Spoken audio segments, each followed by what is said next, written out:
We are now joined by Carl Edwards, driver of the number 99 Kellogg's Cheez-It Ford. Carl, you had a victory tour event this week at Stephen Cawthon's horse farm in Kentucky. Yeah. Talk a little bit about your experience there with the retired Triple Crown winning jockey. That was actually really fun. It got me excited about the horse race tomorrow. I know a bunch of people from the in the garage are going to drive down there and go watch it. It was really a neat experience. It was a beautiful farm Mr. Cawthon has, and it's pretty interesting. I've never been around any horse racing or anything, but to talk to him and to see in his eyes he's a racer just like us, and to hear him talk about the risks he takes, during horse races and the strategy and stuff. I thought that was pretty fun, and it was really cool. Bruton came out there, and we got to talk a little bit. I didn't know he was telling me he rode bulls when he was a teenager, and that explains a lot to me. I knew there was something he had back there. It was wild, and yeah, so it was really cool. It was a good time. So it's been a good week. We tested a little bit. I just wish we were a little bit faster here today. That we got one practice qualifying run, and I thought it was pretty good until I saw Vickers' time up there, and that's a very impressive lap. So hopefully we're good here in actual qualifying. All right, we'll now open it up for questions. Please state your name and affiliation. And I apologize for being late, guys. So it's my fault. Hi, Carl. Tyler, MRN. We're going to Sonoma here in a couple weeks and road course racing. Describe what you think knockout qualifying will be like trying to get out of the way at road courses. I hadn't thought about that. Yeah, that's going to be interesting. There will be the potential for people to really mess up someone else's lap. But honestly, I just haven't thought about it. I love racing there, and qualifying has been tough. I guess everybody could probably say that they felt like they should have been on the pole if they didn't make this mistake or that mistake. But I really feel like a number of times out there we should have been on the pole if I didn't make a mistake. So it'd be nice to get 2 rounds. We get 2 or 3 rounds there. So that'll be nice. But yeah, it'll be interesting. Hopefully we don't get stuck behind someone. All right, to Mike Hembry and then Claire Lang. Mike Hembry, USA Today. What was your impression of the tunnel turn with the differences with the curbing gone? And what about the moisture on the track? Could you tell what was happening there? Yeah, so the tunnel turn now there's less of a penalty for getting in there and misjudging the apex, which is nice because I do that a lot. Misjudge the apex. So I'm the master at hitting that curb back there and really messing up my lap. And I notice now if I cross over that line, it's a little more forgiving. So that's good. As far as the moisture, I never saw it. So I'm glad somebody saw it and addressed it, because I've seen some. That's one of those things that if the moisture is just the right way and you hit it the right way and it's in a seam or something, it can really you can lose your car pretty quick, so I'm glad they addressed that. But I never saw it. Even after they told me where it was, I couldn't see it. Claire B. Lang, Sirius XM NASCAR Radio. It's really hard to tell where everybody is at right now. Programs were like Roush Fenway is struggling, but then Penske was ahead, but then Penske said they don't want to fall behind because you can do that so easily. Yeah. And Jimmy Johnson and company have a new car, and they're developing to where they really could have been earlier, and now they're feeling better about their equipment. I think they should feel pretty good. I would think so after 2 wins. The interesting part of you guys were asking me if I was worried about Jimmy, because he was on this losing streak. I'm worried about him now for the opposite reason. But my question is about where everyone stacks up right now. Roush Fenway is like, we're trying, we're working. It is really hard to tell, and you're right, after 2 weeks the story has totally changed, which is hysterical when you think about it. He was always going to win. But how do you look at where everyone stacks up in the reference of Roush Fenway, too? I think, as I look at the leaderboard there, I think that the Stewart-Haas cars, they've been strong, and particularly the 4 car, those guys have just done a great job. Obviously, Jimmy has turned a corner the last couple of weeks. I look at the Ganassi guys; they're running really well. Looks like the Michael Waltrip cars they've been a little bit under the radar this year, but I've seen a lot of speed out of them. The Gibbs camp, I thought they were struggling early on, but it seems like I saw some real speed out of them last week.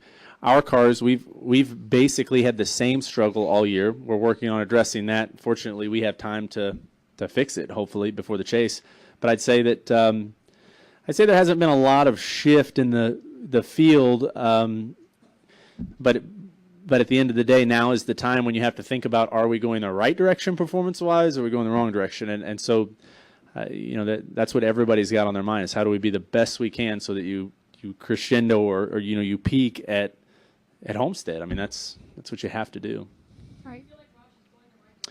Yes, I feel like that there have been a bunch of moves internally lately that definitely will be changes at Roush Fenway Racing. I mean, Chip Bolin moving on, that's a huge change, and that shows you, like I said when it happened, that shows you the magnitude of. I guess we understand where we're at. We know we have to be faster, and there are big changes trying to address that. Robbie, everybody, Bob Osborne, Jack, everybody's working as hard as we can, and we just have to hope that we work on the right things. We are able to implement the findings and be better. I mean, we got everything there. We just need this much more speed, and we'd be really good. We'll go to Dustin, Candace, and wrap up with Nate. Dustin Long, MRN.com. What's that? Hey, I want to ask you about a couple of things. The test at Nashville, did that provide any help, or is it still literally spinning wheels? And secondly, in light of the NBA game last night with the people complaining about playing in 90-degree weather, what's the hottest you've ever been in the car, and how did you get through that? What happened? So the test was positive. I was hoping that we would be better here today in light of one or two things we found, but still a pretty young weekend here. There's some stuff we'd like to try tomorrow. The hottest I don't know the hottest I've been in a car. I think the most shocking, the heat shocked me the most in my first NASCAR stock car race. It was a truck race at Memphis. Mike Mittler let me drive his truck there, and I remember at one point they threw the caution, and I couldn't see what the caution was for, and I thought, well, then I guess, yeah, I'm on fire. They're throwing the caution because my truck is on fire. I mean, it's so hot, and I don't think it's ever gotten any better. It's just that you get used to the heat, and I don't know if there are physiological things that happen or if it's all psychological, but I think as far as heat is concerned, the hottest I've ever been has been in the race cars on some of these hot days. It's usually about plus 40 in the car, and I've learned to enjoy it. It's kind of fun when it gets really hard. It becomes part of the race that you have to overcome. Part of the difficulty. So I look forward to the hot days. Yeah, exactly. Yeah, that was my first Ricky Bobby moment. But it's hard to describe. When you talk about driving these race cars on a hot day, especially if you don't have the seat right and you don't have the blowers in the right place, it's extremely hot. I mean, it's even now, and I don't think of it much anymore, but at Dover, during the race, I was lifting my heels off of the floor down the straightaway just because it's burning your heels, the floorboard is. And you don't think everybody does that all the time, but the first few times you realize, wow, I think my heel's burning. You don't realize everything in the car is that hot, and it's pretty interesting. Those guys back in the day,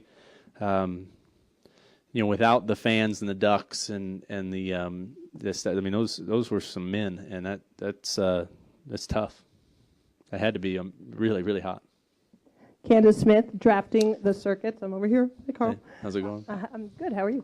I was curious about two things. First of all, you're proudly wearing your Ford hat, which I love to see. Yep. I want to know about your confidence in Ford, and of course, I heard Claire B. ask about Roush Fenway specifically, but I'm asking about your manufacturer now and Right.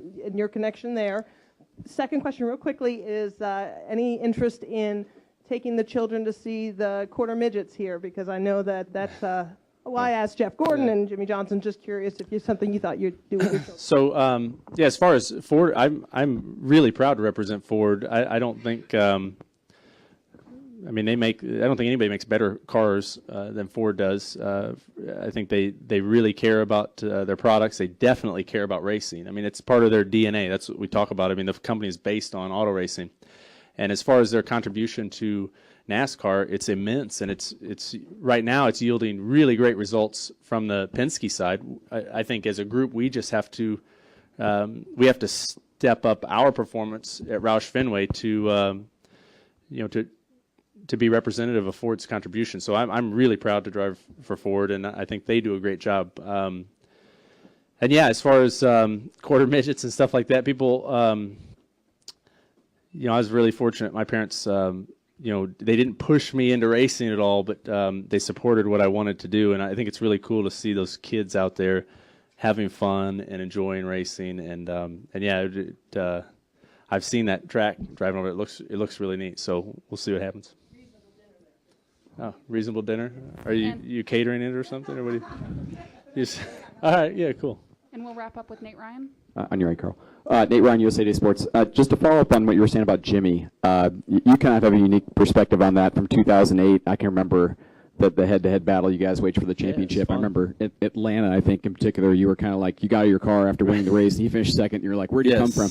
Thinking back on that. I mean, if Denny wasn't such a good driver, he about lost it, and he saved it, and Jimmy ended up finishing second. That was very frustrating. Yeah. Sorry to bring it up. That's okay. But if you could reflect on that, I mean, is there a sense of like maybe an air of inevitability that team is always going to be there? I mean, whereas, maybe outside observers or whatever might be saying, hey, what's wrong with them? They haven't won. You guys in the garage, you guys kind of know that you never count them out, right? I mean, that team's absolutely. always They've proven they've earned that position. I could sit up here all day and deny that I'm, think that they're good enough to win the championship all the time. But, I mean, at the end of the day, they are. They're good enough to win the championship year in and year out. They're basically the only team that's able to do that, to continually operate and perform at that high level. And everyone's aware of it. And I think that's the model. It definitely, performance-wise, it's the model of how all of us would like to perform. So it appears that they're doing it again. So it's our jobs to go out there and beat them. And I will say one thing, that if someone does beat them, specifically this year, and while they're in this position in their careers, it will make it that much better. I mean, I would be extremely proud to beat them for the championship. That would mean a lot to me. All right. Thank you for your time. Thanks, guys. Carl, one quick one. Going about with these athletes, race car drivers are not athletes. Have you ever been involved with cramps in a car? So yeah, I've never really had bad cramps or anything in the race car. And as far as race car drivers being athletes or not, I mean, you don't have to be an athlete to drive a race car. It's the last little bit that you can do as a driver to be the best that you can be. I mean, Casey's standing over there. I don't know, how fast can you run a marathon or half marathon? Pretty fast. I mean, he ran a half marathon the other day. What did he do, like 6-minute miles the whole time or something? Yeah, 6:40. So I mean, it was a half marathon, right? Yeah, well, it's pretty good. I mean, I think the marathon got started, the guy finished it and died. So half marathon's pretty good. So anyway, what I'm saying is you got guys like Casey and Jimmy and Trevor just ran, did a triathlon, a shorter one, and I believe it's just part of our sport. I wouldn't say that we're going to go out and beat an NFL team at something, but anybody who doesn't think race car driving is physically taxing has not driven a race car. It's as simple as that.